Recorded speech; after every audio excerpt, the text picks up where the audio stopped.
제가 겪은 이야기는 지금도 생각하면 등골이 오싹해지곤 합니다. 몇 년 전 저는 대학 진학을 위해 서울로 올라오게 되었어요.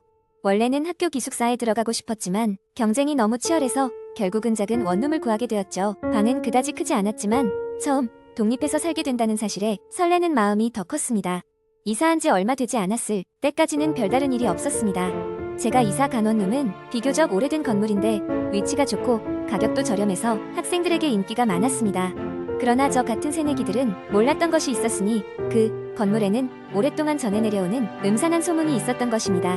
입주한 지 한 달쯤 지났을까요? 밤마다 이상한 소리를 듣기 시작했어요. 처음에는 바람소리인가 했는데 시간이 지날수록 그것은 분명한 발소리였습니다. 늦은 밤 1시쯤 되면 복도를 거니는 발소리가 들려오고 그 소리는 점점 제 방 쪽으로 다가오는 것 같았죠. 처음에는 누군가 늦게 귀가 하나 보다 싶었지만 묘하게도 그 발소리는 항상 제 문 앞에서 멈췄다가 돌아가곤 했습니다. 며칠이 지나고 나서는 불안감이 계속 커져만 갔습니다. 그래서 어느 날 밤 소리를 확인해 보려고 문구멍으로 밖을 내다보았지만 복도에는 어둠뿐 아무것도 보이지 않았습니다. 그저 발소리만이 여전히 들려올 뿐이었죠.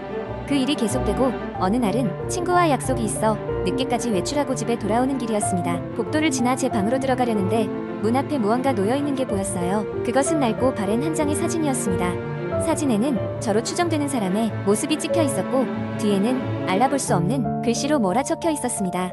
겁에 질린 저는 급히 사진을 주워 방 안으로 들어갔습니다. 두려움에 밤새 불을 켜 놓고 잠을 이루지 못했습니다.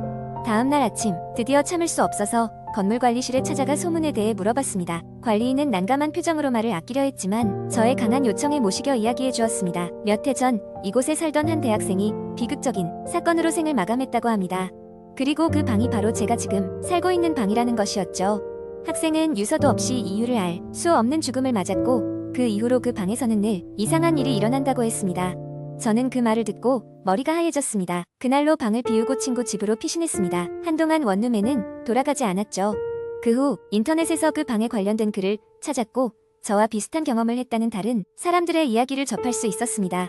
이후 저는 그곳을 떠났습니다. 그리고 그 방에 대한 소문도 서서히 잊혀졌죠. 하지만 그 사진과 발소리 그리고 겁에 질려 뜬 눈으로 지새웠던 그 밤들은 아직도 저를 괴롭히곤 합니다. 그래서 누군가 밤에 복도를 거니는 소리를 듣는다고 하면 괜스레 다시금 두려움이 밀려오곤 한답니다. 두 번째 이야기 몇 해 전 여름 나는 대학 방학을 맞아 고향에 내려가게 되었다. 부모님이 해외로 여행을 가신 덕에 집에는 나와 고등학생인 동생만 남아있었다. 동생은 평소에 과묵한 성격이라 서로 대화가 많지는 않았지만 나름대로 잘 지내고 있었다. 어느 날 늦은 밤 친구들과의 술자리가 길어져 집에 돌아온 나는 동생의 방에서 이상한 소리를 들었다. 마치 누군가 방 안에서 중얼거리는 듯한 소리였다. 술기운에 취해 방에 들어간 나는 곧바로 잠에 들었지만 그날 이후로 동생의 행동은 점점 이상해졌다. 항상 하던 공부도 하지 않고 친구들과의 약속도 대충 미루는가 하면 하루 종일 방 안에서만 시간을 보내고 있었다. 부모님이 걱정하실까봐 이 사실을 알리진 않았지만 속으로는 무언가 잘못되고 있다는 것을 직감할 수 있었다. 어느 날 밤 궁금함을 참지 못하고 나는 동생의 방을 몰래 들어가 보았다. 방 안은 어둡고 차가운 공기가 감돌았다. 나는 책상 위에 무심코 놓여진 일기장을 발견했다. 평소 동생이 일기를 쓴다는 것을 몰랐기 때문에 호기심이 생겼다. 그 일기장에는 이해할 수 없는 글들이 빼곡히 적혀 있었다. 무언가에 홀린 듯한 문장들, 이해할 수 없는 기이한 그림들, 그리고 몇 번이고 반복된 그가 온다 라는 문구. 그 일을 계기로 나는 동생을 더 주시하게 됐다. 하지만 동생은 무슨 일이 있는지 절대 입을 열지 않았다. 그러던 어느 날 나는 동생이 누군가와 통화하는 것을 우연히 들을 수 있었다. 그래, 그러니까 그런 거지. 오케이, 난 준비됐어. 그 후로 동생은 베란다 문을 열어놓고 혼자 중얼거리는 빈도가 더 잦아졌다. 그 광경을 볼 때마다 스산한 기운이 느껴졌다. 드디어 어느 여름밤 정적 속에서 동생의 방에서 이상한 소리가 들려왔다. 나는 조용히 방문을 열고 안을 들여다보았다. 동생은 창밖을 응시한 채 한마디도 하지 않고 있었다. 그 순간 바람이 세차게 불어 창문이 흔들렸고 나는 본능적으로 무언가 잘못됐다고 느꼈다. 나는 재빨리 동생에게 다가가 그의 어깨를 잡았다. 하지만 동생은 멍한 눈으로 나를 쳐다볼 뿐이었다. 다음날 아침 나는 동생이 사라진 것을 알게 되었다. 부모님께 이를 알리고 경찰에 실종 신고를 했지만 동생은 그 후로 어디에서도 발견되지 않았다. 경찰 조사에서도 특별한 단서는 없었고 나는 점점 절망감에 빠져들었다. 며칠 후 나는 동생의 일기장을 다시 펼쳐보았다. 마지막 페이지에는 충격적인 문장이 적혀 있었다. 난 너희에게서 벗어나고 싶다.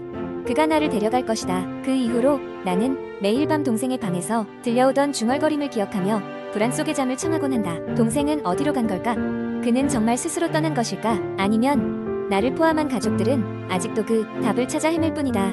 세 번째 이야기. 옛날 어느 작은 마을의 가장자리에 위치한 낡은 한옥에는 아무도 살지 않았다. 주민들 사이에서는 그 집이 저주받았다는 소문이 돌고 있었고 해가 지면 아무도 그 근처에 가지 않으려 했다. 하지만 그 집 주변에 얽힌 사연이 많아서인지 호기심 많은 이들의 발길은 간간히 이어졌다. 한여름밤, 대학생 민철은 친구들과 함께 괴담 체험을 하기로 결심했다. 그의 친구들은 처음엔 망설였지만 끝내 민철의 끈질긴 설득에 이끌려 동참하게 되었다. 그리하여 4명의 친구들은 손전등과 몇 개의 장비를 챙겨 그 저주받은 집으로 향했다. 집에 도착했을 때 그곳은 외관부터 으스스한 분위기를 자아냈다. 창문은 깨져 있었고 지붕은 무너질 듯 위태롭게 서 있었다. 서늘한 바람이 불어왔고 문틈 사이로 희미한 소음이 들려오는 듯했다. 민철과 친구들은 긴장감을 느끼면서도 호기심을 억누를 수 없었다. 집 안으로 발을 들여놓자 한기가 온 몸을 감쌌다. 방 안은 집주인의 흔적이 남아 있듯 옛 가구들이 그대로였다. 구석구석엔 먼지가 수북이 쌓여 있었고 벽에는 누군가 얼룩진 손으로 남긴 것 같은 자국들이 선명했다. 이내 친구들은 각자 탐험을 시작했다. 가장 용감했던 민철은 안쪽 방을 둘러보았다. 그러다 벽에 걸린 낡은 사진 한 장을 발견하게 되었다. 사진 속에는 예쁘장한 소녀가 피아노를 치고 있었다. 그런데 그 사진을 자세히 들여다보니 소녀의 눈이 마치 살아 있는 것처럼 민철을 따라오는 것만 같았다. 심장이 요동치기 시작했고 민철은 사진에서 눈을 떼지 못했다. 그때였다. 갑자기 누군가의 피아노 소리가 들려왔다. 집안은 전혀 멀쩡한 피아노가 있을 리 없었기에 민철은 귀를 의심했다. 소리는 점점 더 또렷해졌고 마치 짧은 곡을 연주하는 것처럼 들렸다. 머리카락이 쭈뼛서는 공포에 휩싸인 민철은 친구들에게 달려갔다. 다른 친구들 또한 이상한 경험을 하고 있었던 것처럼 보였다. 정우는 오랜만에 집에서 누군가의 발자국 소리가 들렸다며 얼굴이 하얗게 질려 있었고 수지는 거울에 비친 자신의 모습이 순간 다르게 보였다고 하였다. 모두가 각자의 공포를 안고 서로의 이야기를 나누었다. 그들의 고민이 깊어질 무렵 리더로 자처한 민철이 결심을 하고 말했다. 우린 뭔가를 알아내야 해. 이 집의 진실을 찾아봐야만 해. 친구들은 두려움에도 불구하고 민철의 말에 수긍했다. 그리하여 집을 한층 더 깊게 탐험하기로 결정하고 각자 장비를 정비했다. 어둡고 퀴퀴한 지하실로 내려간 그들은 오래된 일기장을 하나 발견했다. 일기장은 집의 마지막 주인이 쓰던 것으로 보였으며 일기 속 내용은 점점 불안정해져 갔다. 매일 밤 피아노 소리가 들린다. 소녀가 나타나 나의 이름을 부른다 등의 섬뜩한 내용들로 가득 차 있었다. 마지막 페이지에는 단 한 줄. 이곳을 떠나지 마라. 친구들은 찢어질 듯한 공포에 입이 다물어지지 않았다. 방을 나가려고 했을 때 갑자기 문이 쾅 하고 닫히는 소리가 났다. 전원은 비명을 지르며 손전등을 이리저리 비추었지만 아무런 흔적도 찾아낼 수 없었다. 결국 온갖 공포에 사로잡힌 그들은 집을 벗어나기로 결심했다. 급하게 집 밖으로 뛰쳐나온 그들은 밤 공기에 숨을 몰아쉬며 서로를 확인했다. 그들은 그 이후로 다시는 그 집 근처에 갈 엄두도 내지 못했다.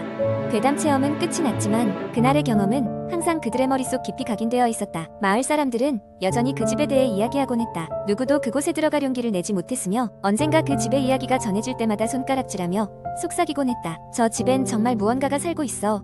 라는 이야기는 시간이 지나도 변하지 않았다. 네 번째 이야기. 한국 인터넷에는 다양한 공포 이야기가 넘쳐나는데 그 중에서도 오랫동안 회자되어 온 긴공포 썰을 하나 소개해드리겠습니다. 어느 한적한 시골 마을에 살고 있는 민수라는 학생이 있었다. 그는 도시에서 지내다가 부모님의 결정으로 인해 할머니 댁이 있는 시골로 이사를 오게 되었다. 마을은 매우 작은 크기였고 모든 주민들이 서로를 알고 지내는 곳이었다. 처음에는 낯설고 어색했지만 시간이 지나면서 민수는 새로운 환경에 적응하기 시작했다. 그러던 어느 날 민수는 학교 근처에서 이상한 소문을 듣게 되었다. 마을 외곽에 위치한 오래된 폐가에 귀신이 산다는 것이었다. 학교 친구들은 그 폐가를 귀신의 집이라고 부르며 어두워지기 전에 그 근처에 가지 않는 것이 좋다고 경고했다. 민수는 이러한 이야기에 호기심을 느꼈지만 동시에 두려움도 함께 느꼈다. 친구들은 종종 그 폐가에 가본 적 있는 사람들에 대한 무섭고 황당한 이야기를 들려주었다. 귀신에 홀려 폐가 속에 갇혀버린 사람부터 그곳을 다녀온 후로 밤마다 악몽에 시달린다는 등의 이야기였다. 신경 쓰지 않으려고 했지만 민수는 점점 그 폐가에 대한 호기심을 억누를 수 없었다. 그래서 어느 주말 그는 친구 2명과 함께 그곳에 가보기로 했다. 친구들과 함께 자전거를 타고 폐가로 향하는 길은 생각보다 멀고 험난했다. 길은 좁고 구불구불했으며 주변에는 나무가 빽빽하게 들어서 있어 낮음에도 불구하고 음산한 분위기가 감돌았다. 드디어 폐가에 도착했을 때 그곳은 과연 소문대로 으스스한 느낌을 주었다. 낡고 허름한 외관과 깨진 창문 틈새로 스며드는 바람소리가 기묘하게 조화를 이루며 마치 그들을 거부하는 듯한 느낌이었다. 민수는 잠시 망설였지만 결국 친구들과 함께 폐가의 문을 열고 안으로 들어갔다. 내부는 예상했던 것보다도 더 황폐하고 부서진 상태였다. 걸음을 옮길 때마다 발밑에서 나무 판자가 삐걱거리는 소리가 울렸고 먼지가 흩날렸다. 방마다 들여다보던 중 세 사람은 갑자기 한 방에서 이상한 소리를 듣게 되었다. 그 소리는 마치 누군가 흐느끼는 듯한 그러나 동시에 매우 희미한 소리였다. 그들은 혹시나 누군가 있는 것이 아닌가 하는 생각에 소리가 나는 방향으로 조심스럽게 다가갔다. 소리의 근원지에 도착했을 때 그곳은 빈 방이었다. 민수는 안도의 한숨을 내쉬었지만 그 순간 갑자기 방 안의 온도가 급격히 떨어지며 서늘한 바람이 휘몰라쳤다. 친구 중 하나가 방을 살피는 도중 벽에 걸린 거울에 무언가를 보고는 깜짝 놀라 소리쳤다. 모두가 거울을 바라보자 그곳에는 낯선 여자의 모습이 비춰져 있었다. 그녀는 오래된 하얀 한복을 입고 있었고 인형처럼 멍한 표정으로 거울 속에서 그들을 지켜보고 있었다. 놀라고 겁에 질린 민수와 친구들은 서둘러 폐가를 빠져나왔다. 밖으로 나오니 다시 따뜻한 햇빛이 그들을 맞이했지만 그들의 심장은 여전히 두려움에 빠르게 요동쳤다. 그날 이후로 민수는 종종 꿈속에서 그 여자를 마주치곤 했고 친구들 역시 밤마다 불안한 기분에 시달렸다. 시간이 흐를수록 이 경험은 그들에게 단순한 모험이 아닌 마을의 전설이 피부로 와닿는 순간이었다는 걸 깨닫게 했다. 결국 그들은 귀신의 집에 다시 가지 않기로 마음먹었다. 이 사건은 그들 사이에서 철저한 비밀로 간직되었고 오직 낡은 문서나 기록에서나 볼 수 있는 오래된 것은 현대의 오싹한 미스터리로 남게 되었다.